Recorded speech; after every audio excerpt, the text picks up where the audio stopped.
The Temple Mount is perhaps the most contested piece of real estate in the world. The Temple Institute, a non-profit organization, is dedicated to raising public awareness than the rebuilding of the Third Temple.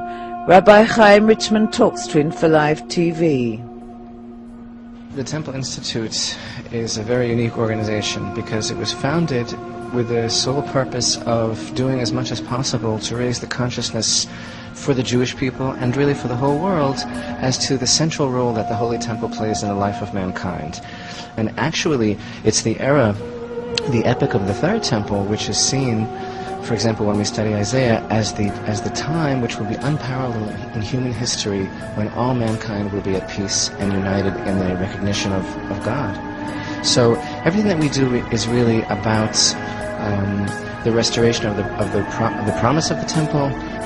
There's a number of ways that we go about this, and it's the very last thing in the world that anyone expects is that there'd be some sort of situation wherein the Jewish people could rebuild the Holy Temple.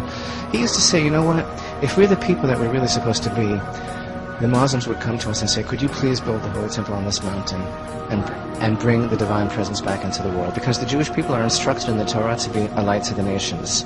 What does that mean? You know, we're called a kingdom of priests and a holy people, the chosen people. Now, not everyone is comfortable with that appellation. I woke up one morning and there it was. I didn't fill out a form. It doesn't mean that we're the best pediatricians and Wall Street brokers and film producers. We happen to be that also, but that might be a coincidence. But what it really means is that God has chosen the Jewish people to be the vehicle throughout the saga of human history, wherein He proclaims to the whole world that He exists. And you know what? When you look at a Jew in the world today, there's no other explanation for the fact that we're here except that there's a God in the world. And really, the Holy Temple is not an ethnocentric thing. It's not only for the Jewish people when the Holy Temple stood. Whatever the outcome of peace negotiations, Jerusalem will always remain the heart and soul of the Jewish people. And as Richmond says,